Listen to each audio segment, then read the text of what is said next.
by the people of Pakistan within the prescribed limits is a sacred trust.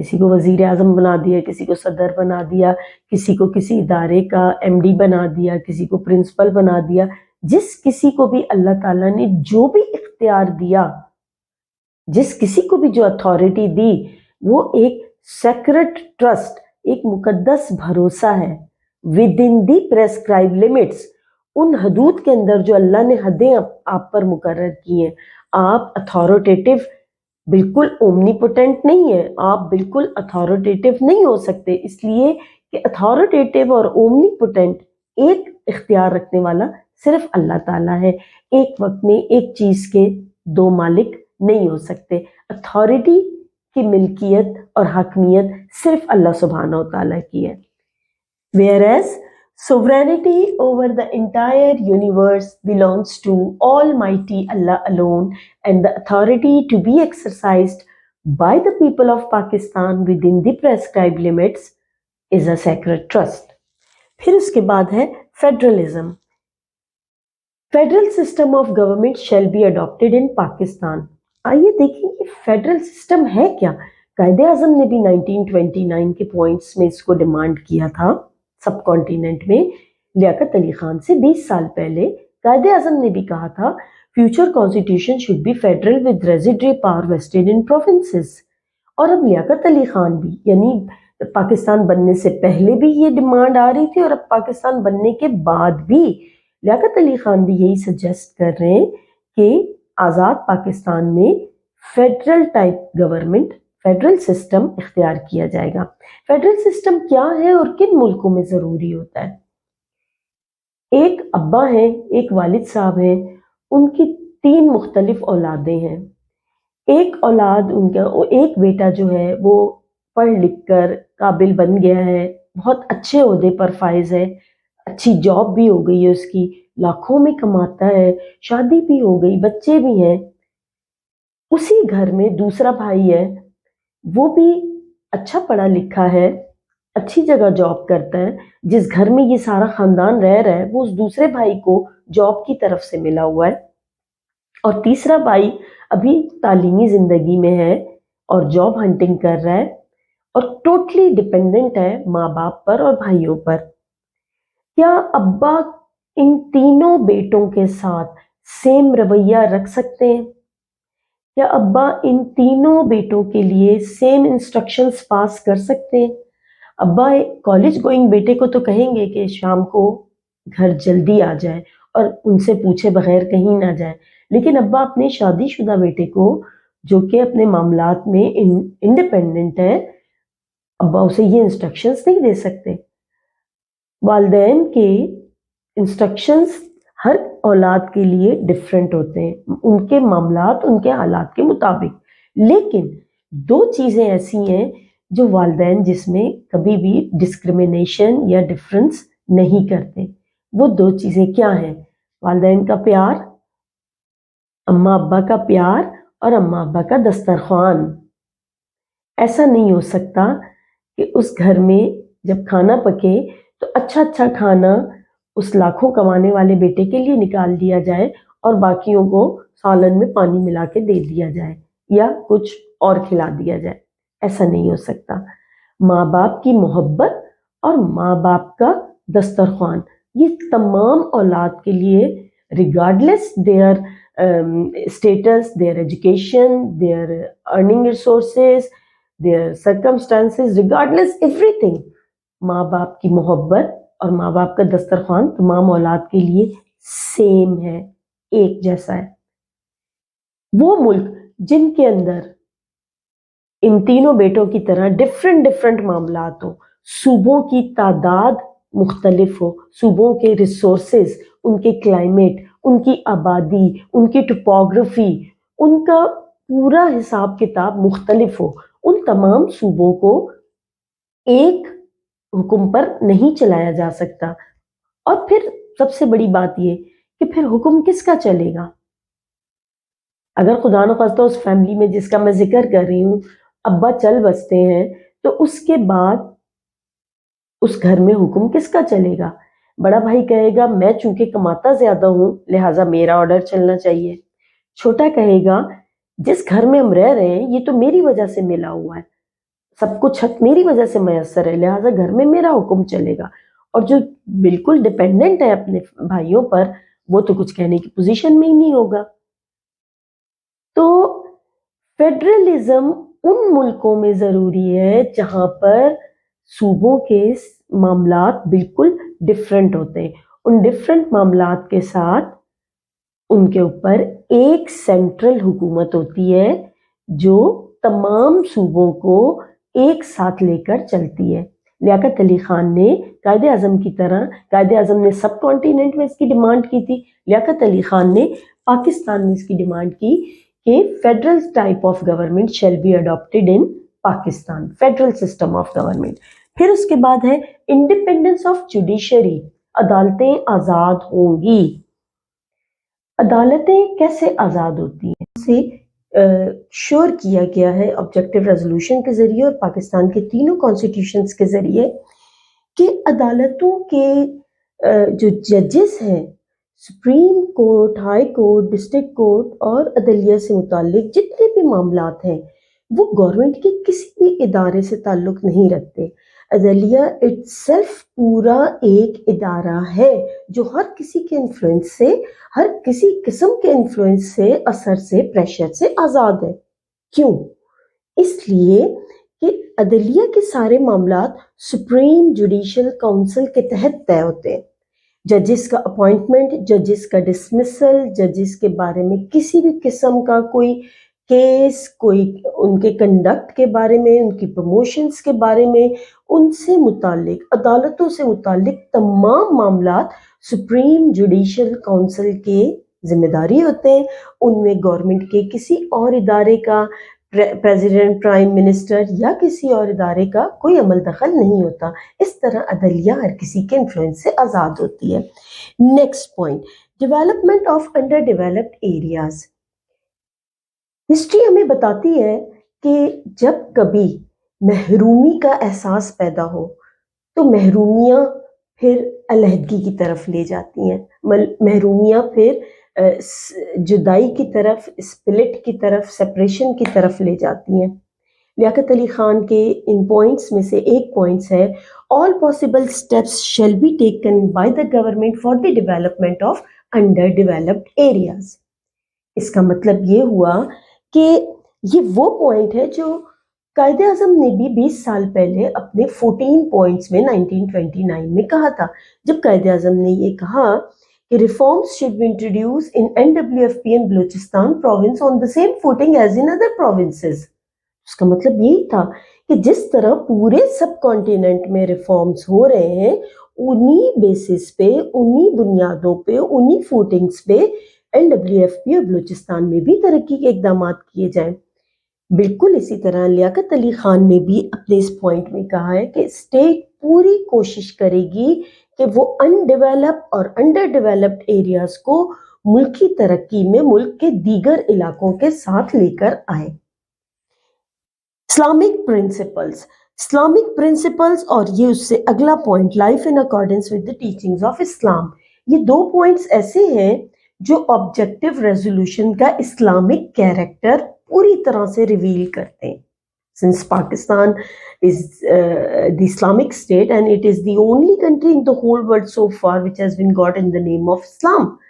So Islamic character objective resolution میں یا 56، 62 اور 73 کے constitution میں یہ آئین کا ایک بہت پاورفل حصہ ہے۔ Islamic principles of freedom, democracy, tolerance, social justice and equity as enunciated by Islam, not as enunciated by West or by institutions or by people. No. Principles of freedom, democracy, social justice, tolerance and justice and as enunciated by Islam shall be fully observed. اسلام نے جس حد تک democracy کی، جس حد تک human individual freedom کی اجازت دی ہے، اسلام کے جو اصول اس بارے میں کہتے ہیں، اسٹیٹ انہی کو سامنے رکھے گی۔ Life in accordance with the teachings of Islam. اچھا یہ بڑا دلچسپ سا پوائنٹ ہے جو میں اپنے بچوں سے جب ڈسکس کرتی ہوں تو وہ سوچ میں پڑ جاتے ہیں کہ all possible steps shall be taken by the government to make Pakistani citizens spend their lives in accordance with the teachings of Islam. وہ کہتے ہیں کہ اسلام یا دین یا مذہب یا معاملات یہ تو فرد کے انڈیویجول کے ذاتی معاملات ہوتے ہیں. اسٹیٹ ہمیں اس میں کیا ہیلپ کر سکتی ہے؟ میں آپ کو بتاتی ہوں. ٹھیک کہتے ہیں کہ اسٹیٹ ہمیں گھر آ کے نماز نہیں پڑھا سکتی، اسٹیٹ ہم روزہ نہیں رکھوا سکتی، روزے کا احترام کروا سکتی ہے، نمازوں کے لیے مساجد کی تعمیر کروا سکتی ہے، مدرسوں کے جال بچھا سکتی ہے. میں ایک ماں کی حیثیت سے چاہوں گی کہ میرا بچہ کسی مدرسے میں جائے، تجوید کے ساتھ قرآن پاک پڑھے، لیکن میں مدرسہ خود نہیں بنا سکتی. میں چاہوں گی کہ میں باجماعت نماز ادا کروں تو میں مساجد خود نہیں بنا سکتی. میں یہ چاہوں گی کہ میرے گھر میں میرے کھانے پینے میں کسی بھی قسم کی کوئی حرام چیز نہ آئے. اب آپ دیکھیے اس میں آپ کو بتاؤں کہ جو باہر جو لوگ رہتے ہیں پاکستان سے باہر یا نان مسلم کنٹریز میں اچھی زندگی گزار رہے وہ ہوتے ہیں. ہمارے لیے تو بڑا اٹریکٹیو ہوتا ہے ان کا لائف سٹائل، لیکن کبھی آپ ان کو جا کر دیکھیں کہ وہ سٹورز میں کھڑے ہو کر چاکلیٹ سے لے کر ٹوتھ برش تک خریدنے سے پہلے کھڑے ہو کر پڑھ رہے ہوتے ہیں اس کے انگریڈینٹ کہ کہیں اس میں کوئی حرام شے کی آمیزش تو شامل نہیں، کہیں کوئی چیز اس میں ملی بھی تو نہیں ہے، ہیم کی یا پگ کی کوئی چیز اس میں ہے تو نہیں. تو ان کے لیے زندگی قدرے مشکل ہوتی ہے ہماری بنسبت. ہم نے آج تک کبھی آپ نے پاکستان کے کسی سٹور میں کہیں جا کر کسی شخص کو دیکھا ہے کہ وہ کھڑے ہو کے چیزوں کے انگریڈینٹس پڑھ رہا ہو کہ اس میں کہیں حرام چیز شامل تو نہیں؟ یہ ہماری اسٹیٹ کی ذمہ داری ہے. اس پوائنٹ کے تحت ہم نے اپنا دین ایمان اس کی ذمہ داری اپنی اسٹیٹ کو دے دی ہے. یہ ہماری اسٹیٹ کی ذمہ داری کہ ملک میں ایسی کوئی چیز امپورٹ نہ ہونے دے. میں اس سلسلے میں آپ سے ایک واقعے کا ذکر کروں.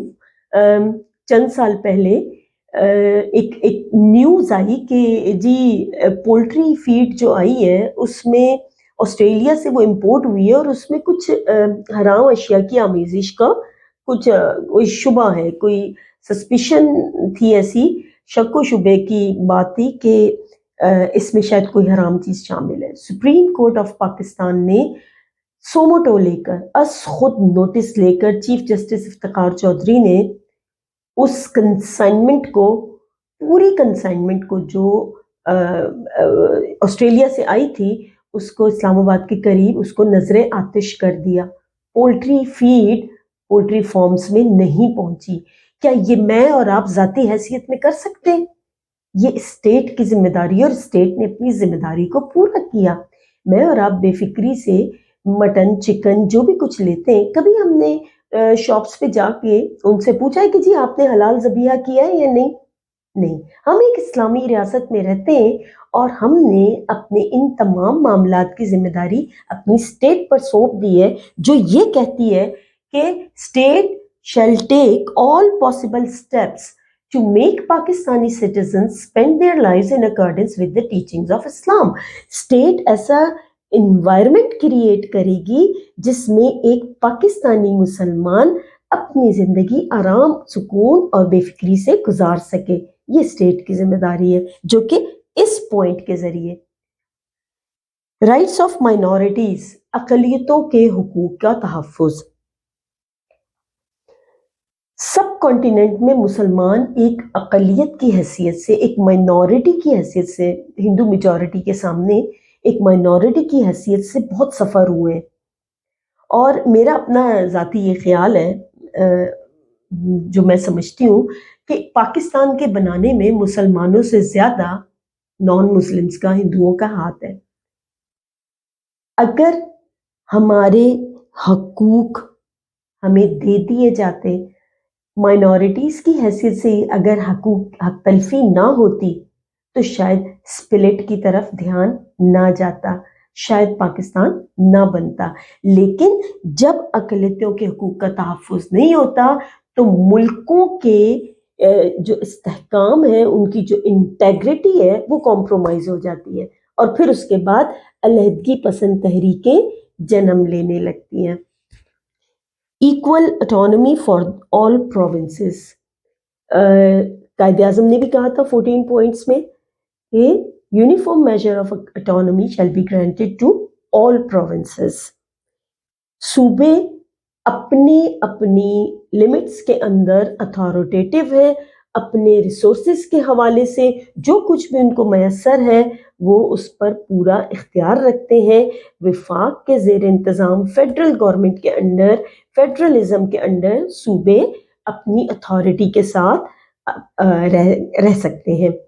تو آپ دیکھیے یہ وہ پوائنٹس ہیں، اور اب ان پوائنٹس کو دیکھنے کے بعد ان کی اہمیت کا اندازہ ہوتا ہے کہ ان میں سے ایک پوائنٹ واقعی ایسا ہے کہ جس کو ہم کہہ سکتے ہیں کہ وہ 1949 میں امپورٹنٹ تھا، وہ 2023 میں بھی امپورٹنٹ ہے.